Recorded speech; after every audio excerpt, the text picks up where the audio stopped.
Harka fuunee kabajamtoota daawwattootaa fi hordoftoota OBC hardhaa qophii addaa qabannee dhiyaannee jirra. Qophiin teenya tan arraa gola seenaati. Akkuma ammaan dura gola seenaa hunda seennee seenaa hambaa baleechittee tan awwaalamte awwaalcha jalaa baasnee isin biraan gahaa turretti hardhaa seenaa addaa qabannee dhiyaannee jirra. Seenaan teenya tan arraa seenaa sheeka sheekaniiti. Haa taatu yeroo baay'ee seenaan sheekootti Oromoo hin dubbatamu. Seenaan sheekootti Oromoo ni dhokata. Qoodni isaan qabsoo bilisummaa Oromoo qabaachaa turanis hin mul'atu. Seenaan isaaniitis hin dubbatamu. Gama dinagdeetiin gama hawaasummaatiin gaheen isaan bahachaa turan hin dubbatamu.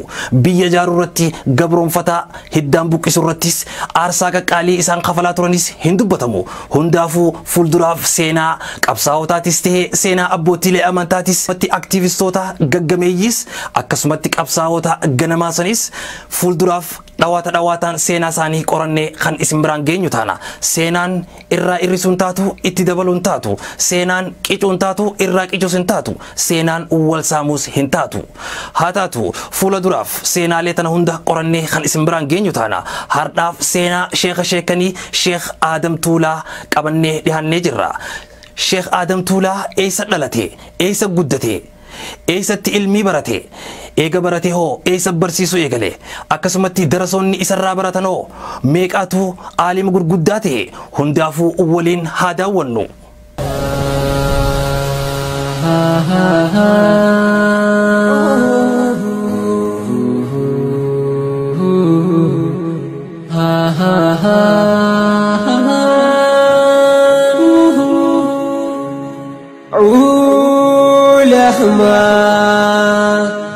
به خادا في هيون أمبره دهان وحرد برسيسو وحدا فتيهدا علماء القاهري مفتاح فتيه يقود علماء صور قلبي تهنيا جو متاهتيسا علماء ربي أنو بدا أسيم سادرك أنبياء تسانا سيدي سفارس قرآن بيخة جهان Harka fuunee kabajamtoota hordoftoota fi daawwattoota Oromiyaa Broadcasting Corporation har'a seenaa sheeka sheekootaa qabannee isiniif dhiyaannee jirra. Seenaa tanaa waliin abdataa Adam hanga xumuraatti nu waliin turan afeerraa teenya. Rakkoo hundaaf ogeessaa kanaaf ulamaa iyyamehinuu jabeessaa. Hedduun nurraa barbaadaananii ganda akhiraa warri hin jiran ilmi isaanii irraa barannee. Seenaa Sheek Adam Tuulaa. Barreessaan seenaa tanaa Urjii Ahmad kitaaba bara 2014 katabe kan aqiidaa ulamaa'ii teenyaa jedhurraa fuudhamte seenaan sheekaa.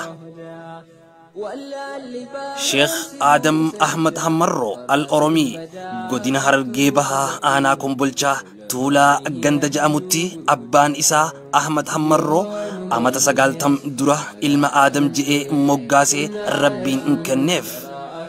Kana booda sheeka sheekootaa tahuuf taa'u. Inni ulamaa'ii biyyi teenya qabdu guddichaa fi hangafa barsiisaa ulamaa'ootaa leenjisaa ustaazotaa abbaa ilmaaniiti. Barnoota Islaamaa ijoollummaan barachuu jalqabe.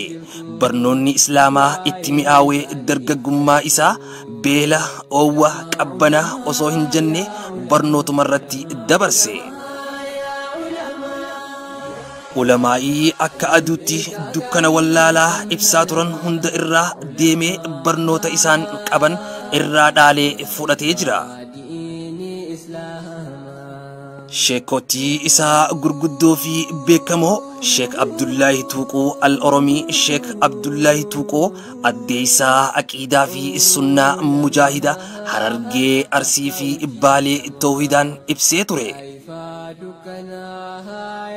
Abdullahi Tuuqoo bahara beekumsaa Islaamaa abbaa hadiisaa fi toohidaa kan miilaan ilmii barbaada biyyaa bahee eegas doonii yaabbate garaa bahara gubbaa guyyaa 15 nyaataa fi dhugaatii malee taa'ee makkaa gahuu dandahee jira.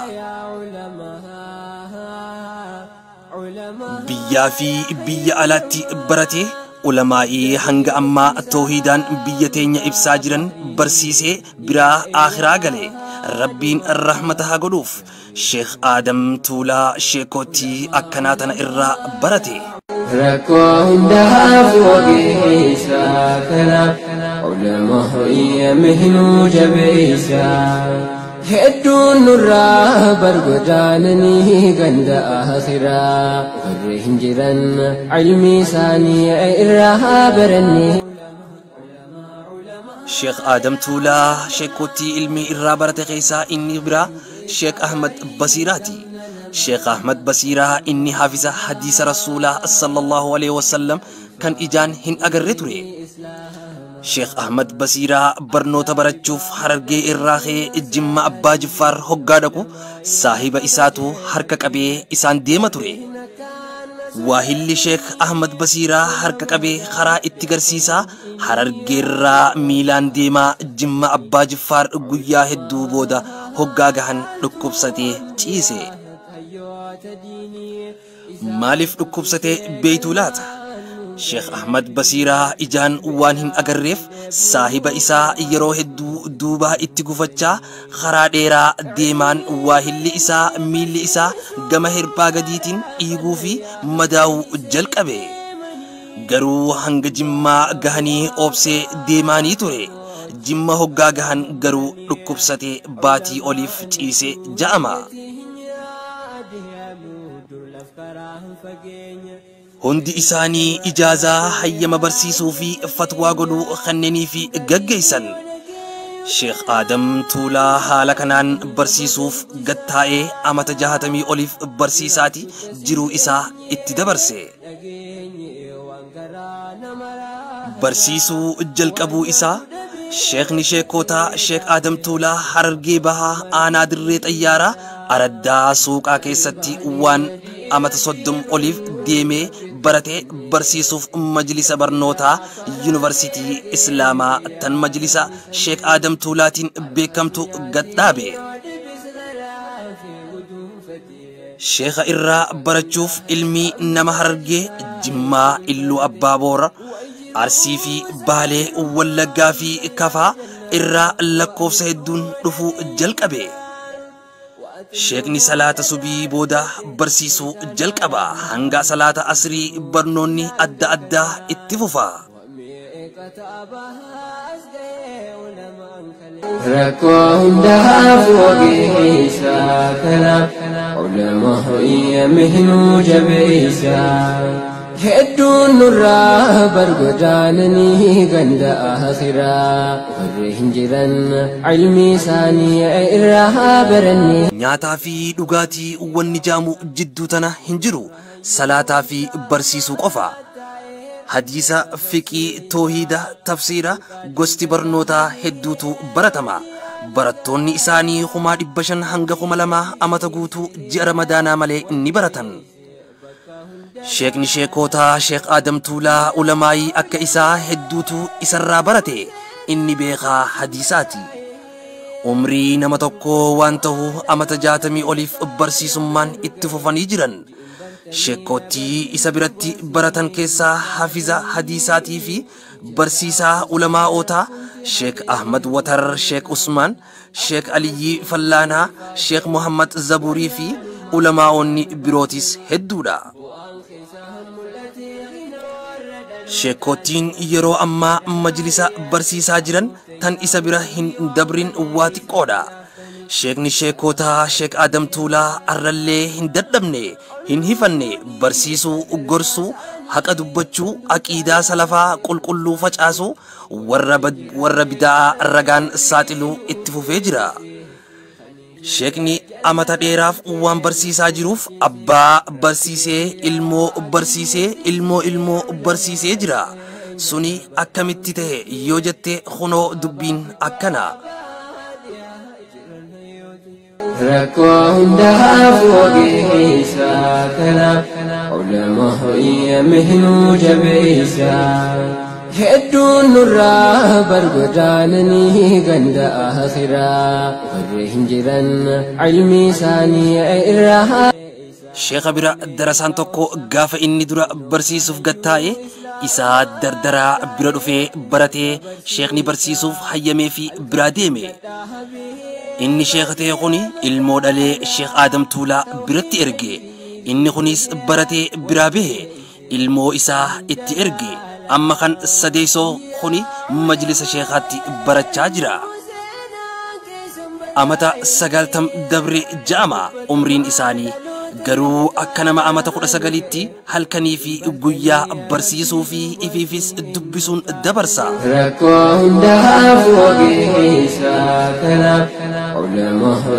yamhinuu jabeessa hedduun nurraa bargodaananii ganda akhiraa warri hin jiran ilmi isaanii irraa waan amantii islaamaa affaalleessu جلنوتا أدى أدى خرا بريدا قرانا في حديثاتين أمتا نئبسا شيخني درسا قف أصوهن تاني والربي ياغوتو أبا في المانيس ولمان سغنتا برنوتا قدي في برسي ساجرا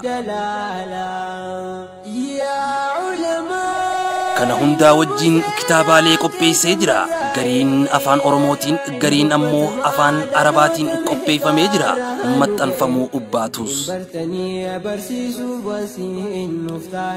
شيخ آدم تولا زمن موت ما دبري خيسا أكبي يابوف إيبان أدى اتقودم تيتورتي غرو ديدي أوبسان أمتا برسيسو فلاتي موت من درقي أمتا برسيسو شيخا وانجبيف أمتا لما حرارتي بدي ملي هيدي ميداك أما هدو إران جهجرا شيخ نيسان هند بودا هقابهن أكما نما إمالتو ديمي دفي توقتي برسيسو را قطان شيخ نشيكوتا تمين صدر تمامي راخن خي قداني سبدا ميل الراك أبن ميل يروغري تماسن الراه إسان لكوبا ربين الراها جالتو شيخ شيكوتا شيخ آدم تولا مد سيناتنا أكيدا علماء تينيا فول جهاتمي سديت هنگا ترباتمي لما قبي أرجي أحمد برقم لما في خدافر إرا أرغني اسم برانجيني هنگا تمراتي وان والين ترتنيف غلطوما خرابولا سينا شيخ شيكوتا شيخ آدم تولاتين هنگا ولتي ديبينو يروغاري نوك أبادا النبدا أسير سادرك أنبياء تسانا سير جيسي فارس قرآن بإخة جهان ولا عيسى دفئ والمدالة